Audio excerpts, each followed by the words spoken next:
Mesdames, Messieurs, bonsoir, chers internautes, bonsoir. Merci de prendre le rendez-vous. Nous sommes bien sûr dans cet atelier d'apprentissage à décor. Il s'appelle Sébastien Batimina et c'est bien le responsable de ce centre de formation.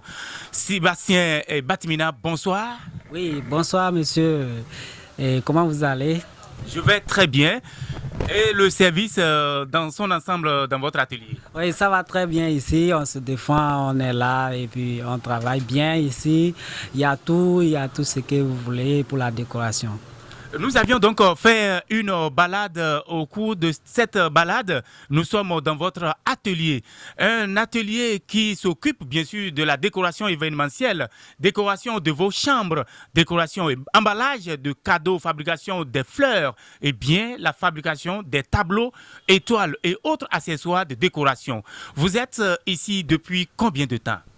Je suis ici il y a 5 ans. Actuellement, il y a 5 ans que je me suis installé pour faire cette activité ici. Dites-moi, comment ça s'est passé? Vous aviez eu le flair d'embrasser ce métier avec votre bac en poche. Bon, en fait, il faut dire que moi, c'est un don de Dieu quelque part. Et puis, quand je suis venu pour les études au campus ici à Parakou, ils ont organisé une formation au campus pour 5 jours. J'ai participé à la formation. C'est là que j'ai trouvé que c'était très intéressant vu que j'aimais les choses de l'art. Donc, je me suis intéressé à la chose. Et après la formation, je me suis installé pour développer ça à ma manière. C'est dire que vous êtes artiste plasticien depuis la naissance. Cela se confirme encore avec l'université que vous avez donc embrassée. Vous aviez fait quoi à l'université? J'ai fait la science économique. Vous faites les sciences économiques, ce qui vous a permis de rencontrer certainement des hommes et des femmes qui s'occupent donc de la décoration. Je voudrais donc vous dire, Monsieur Sébastien, on veut savoir, avec ce que vous êtes en train de faire, est-ce que ce métier nourrit son homme? Oui, ce métier nourrit son homme, effectivement, parce que moi, là où je suis, je n'ai aucun soutien de quelqu'un. Et si je suis là depuis 5 ans, c'est parce que c'est ce truc-là qui me donne à manger. C'est dedans je mange, c'est dedans je fais tous mes besoins que j'ai. Et ça donne ce que ça peut donner pour porter un homme. Oui. Déjà, vous avez formé à votre actif combien de personnes? Est-ce que vous pouvez nous dénombrer les hommes qui ont pris par ici ou les femmes qui ont pris par ici et ils sont libérés, ils sont à leur propre compte aujourd'hui? Oui, je peux dire que j'ai libéré au moins 10 personnes et parmi les 10, il y en a qui se sont déjà installés et qui sont fiers d'avoir pris part ici. Oui. Vous avez donc déjà de parcours, puisque vous avez déjà formé des personnes qui sont déjà sur leur propre compte et ils sont donc en train de travailler. Vous projetez faire des formations dans ce domaine, décoration événementielle. Comment comptez-vous organiser la formation dans les jours à venir? Oui, la formation, puisque c'est un atelier ici, je ne vais pas dire c'est tel jour il y a la formation.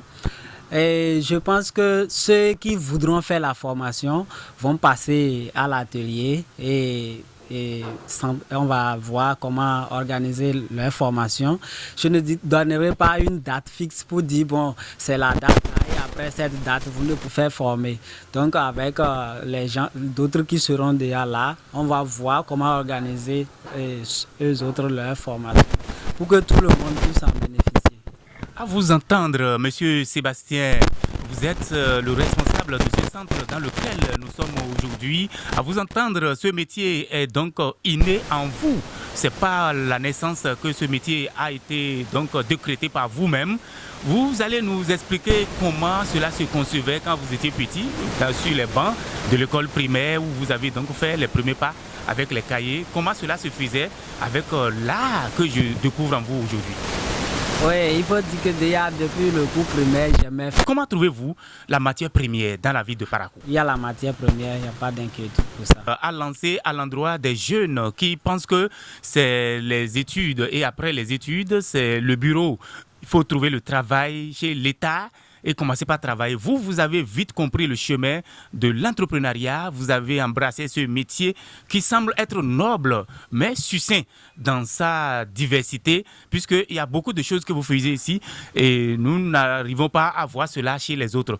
Dites-nous, quel appel avez-vous à lancer à l'endroit des jeunes étudiants, élèves qui ne savent pas encore qu'il faut aller se débrouiller seuls? Bon, ceux qui sentent qu'ils sont aptes à entreprendre, ils peuvent se lancer dans l'entrepreneuriat. Et ceux qui ont la passion des études, on ne peut pas dire à tout le monde de venir entreprendre. Donc ceux qui voient qu'ils sont très forts et qu'ils ont la chance d'évoluer dans les études, ils peuvent continuer.